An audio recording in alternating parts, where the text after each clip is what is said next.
Well, hey there folks, welcome back once again, right here to the Hop House. Eddy back once again for the Renegade Master with the ill behaviour. That's one for the house heads in the room. It's time for another beer review. Yeah, we've done a few now on the channel, so you know how it works. I'll do a quick explanation about a beer. We'll get it open, pour it in the glass, and we'll give it a whiff, see what we can sniff, and then bottoms up and down the hatchet. Simple as that. If you haven't done so already, please feel free to like, share and subscribe to this channel. As I mentioned on the previous video, next Thursday, which is the 3rd of December, I think I've got my dates right there, but next Thursday we're going to do like a musical video, and I'm going to aim to try and do a go live on Facebook on this channel and do a live DJ set. Copyright infringement, Facebook would shut it down and kick me off. YouTube might kick me off for copyright infringement, but we're going to even give it a go. Now, it is Saturday night, so we're cracking on with the beers, and I just want to do a quick shout out because there is a beer group on Facebook that I am a member of called the Witchwood Goblins, which is a fan of Witchwood Brewery and all the Hobgoblin beers. But it's pretty much all real ales, craft beer, that kind of thing. It's not too serious a group. We have a bit of a giraffe on there. So big shout out to the Goblins. Tonight's their tasting night, which means once a month they pick a beer and people take photos with it and go, cheers everybody. They have a chat group, I think, as well, and they all get together. So big shout out to Kerry, Jen, Zara, and all the other admins whose names I can't remember of the Witchwood Goblins. Thank you very much. If you want to like, share and subscribe, I'd appreciate it. If you don't want to, you don't have to. So, we're carrying on with the beer reviews then. So we are doing some quintessential English beers, English ales, British ales. We did the Green King IPA last video. I was actually quite surprised. I actually enjoyed it. I didn't think I would, but it was nice. And I'd drink it again. It's a decent sort of sessionable ale, 3.6%, not an IPA, but a good traditional pale ale.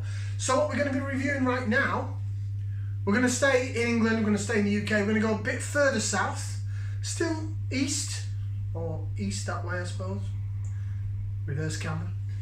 And we are going to Shepherd Neame Brewery for a bottle of Spitfire. Spitfire, this has had a bit of a rebrand on the logo as well. It always had the plain on, and that bottle cap has always been there, the Spitfire. It's known as the Bottle of Britain, as it says on the top. It used to say it was a Kentish Ale. Now it just says it's an amber ale. It's 4.5%, and it also, if the camera will pick it up, it's got a crest on, look. See that? It is appointed to His Majesty the Prince of Wales, old Charlie boy. Sups a Spitfire or two, does he? Now then, this is brewed by Shepherd Neame, down in Kent, down south, mate, down in Kent. Know what I mean? Apologies for the accent, by the way. I'm a northerner trying to be funny. I'm not. I'm a northerner, I'm just not funny. I'm gonna get it open, put it in a glass. Hey presto, if you can hear some whirring in the background, that's my boiler again. If you could hear some background noise in the last video, my other half wasn't here. Over the other side of the living room, wrapping some Christmas presents. So apologies if you heard background noise, but it's getting near Christmas time, and it's Black Friday weekend as I'm doing this. So there's still some good Black Friday deals out there direct through breweries, as pubs are not going to be open, or unless you've got a substantial meal, if you're in tier 2 or tier 3. Go check out some online stores of breweries. This could be one of them, Shepherd Neame. So there you go. Right, Spitfire into the glass. She goes. I'm just going to step back a bit so you might get a better view. This has been refrigerated. I think it's been out of the fridge about 20 minutes or so now. Right then. Again, like the Green King IPA, I do have to say it is a clear glass bottle. Remember, we said in the last video that it can have an effect. The light on clear glass bottles like that can affect the hops. It has some sort of chemical reaction or something, and it can make them lose their minds. It can affect them. I didn't find out with the Green King IPA though. It was hoppier than I last remembered it. Right, Spitfire, it's 4.5%. It's down as an amber ale, traditional Kentish ale. Traditional in the fact that it contains British hops. So this is not going to be a wham bam thank you ma'am American super duper hopped sea hopped IPA or anything like that. It is an amber ale, Kentish ale, probably more a traditional pale ale. As you can see the colour, amber, similar to the Green King IPA, maybe a bit lighter. But yeah, amber, reddy brown mahogany type colour. There is carbonation in there, I don't know if you can pick that up. Maybe not, because it's a bit cold from the fridge. But there is fizz rolling up the side of the glass. Not as hissy as the Green King IPA was when I opened that. I thought, crikey, am I drinking a lager? So, I'm now going to go to the point where we see what it smells like. So, we're going to give it a whiff and see what we can sniff.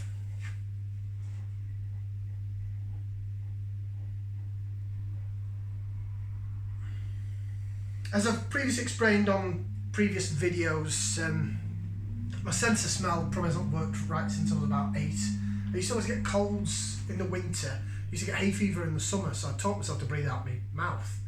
So, don't get me wrong, I do smell things, especially if I drop one. I'll empty a room. Right, what am I getting out of this? I am actually getting some smells out of it. Joking aside, or attempting to joke aside. Right, see? Got some on the end of my nose there. I'm getting like a fruity smell. I can smell malts in it, but it's not the sort of nasty, salty, malty smell that I don't like. I'm getting like a bit spicy, but almost like an apricot-y marmalade. That's the word I was looking for, marmalade. This smells like marmalade or something, like a apricot jam marmalade type thing.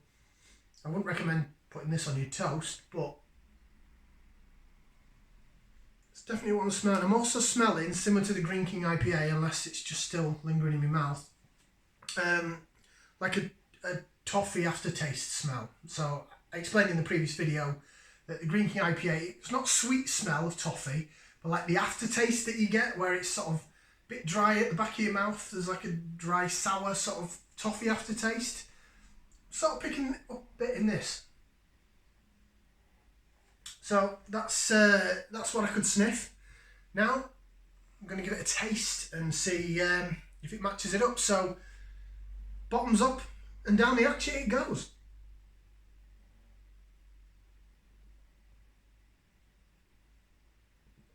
Ooh, I do like a Spitfire. It's a cracking beer and it's available everywhere.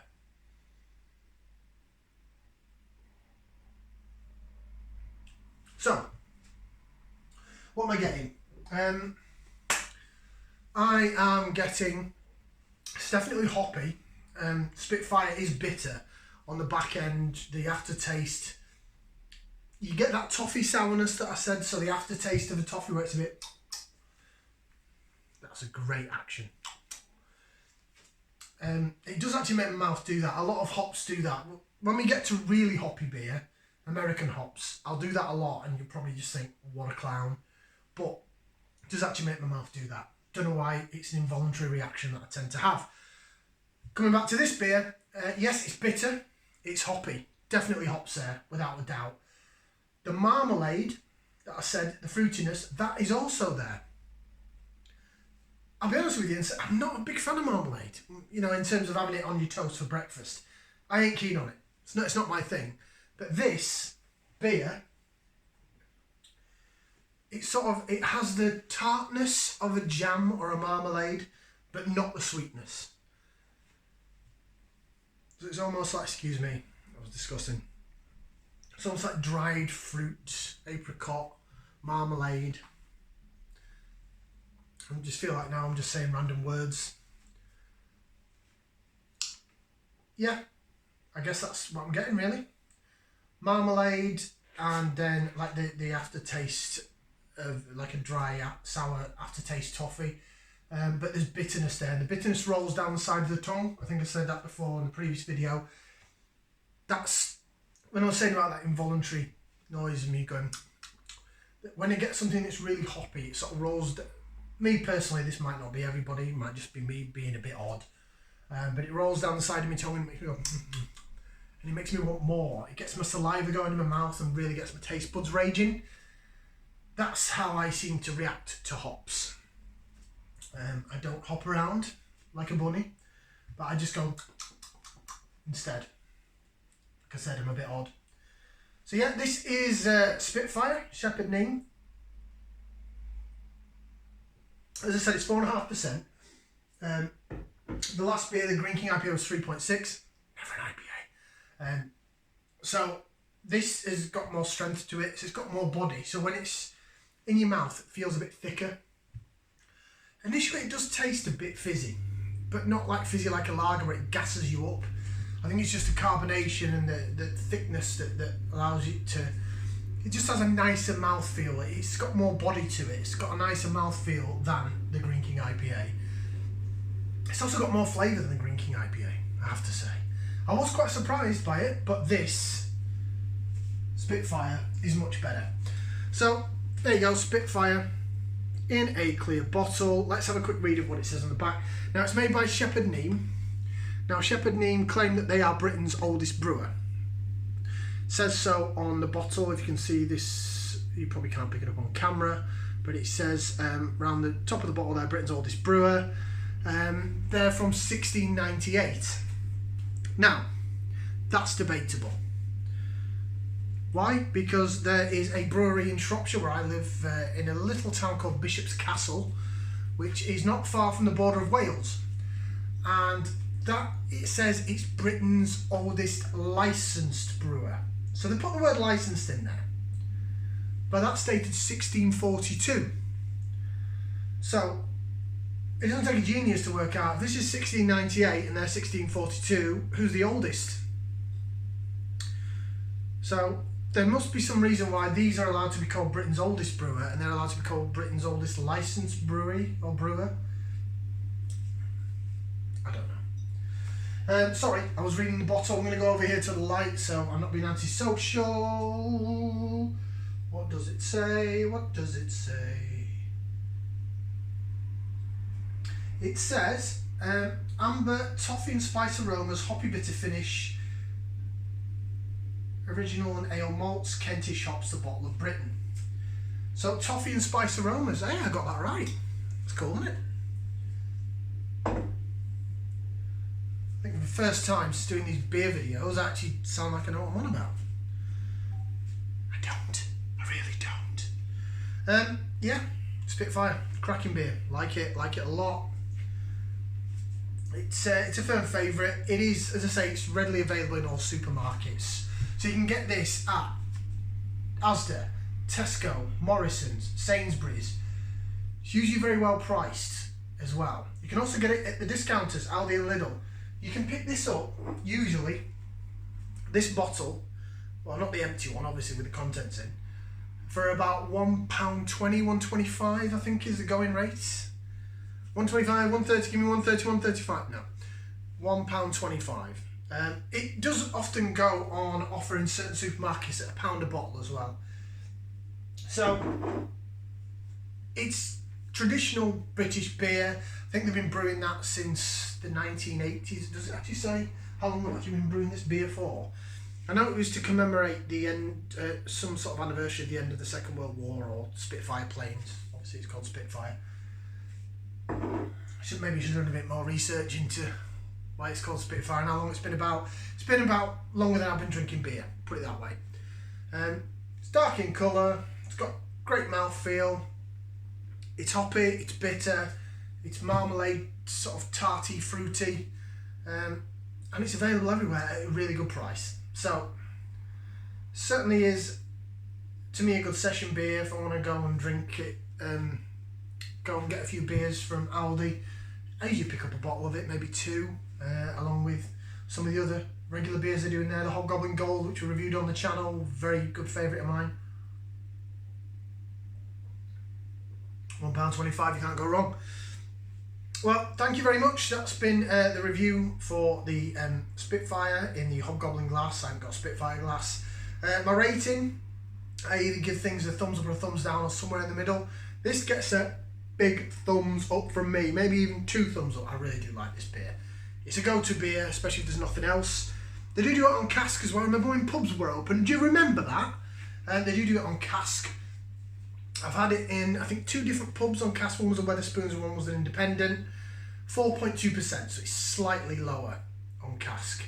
But it still tasted lovely. It still had the that fruity, marmalade-y smell and taste. Slightly less lingering bitterness, but it was still there from what I remember. Whether that's a difference in the ABV, 4.2 to 4.5, I don't know. I'm not a brewer, I don't attain to be a professional or anything. I'm just having a bit of a giraffe making beer videos because I like beer and house music. Next Thursday, 3rd of December, be there or be. Thumbs up to this. And thanks very much for joining us. Like, share, subscribe if you've not done so already. And again, cheers to the Witchwood Goblins. Happy tasting night. Right, I'll see you on the next one, folks. Ciao for now, people.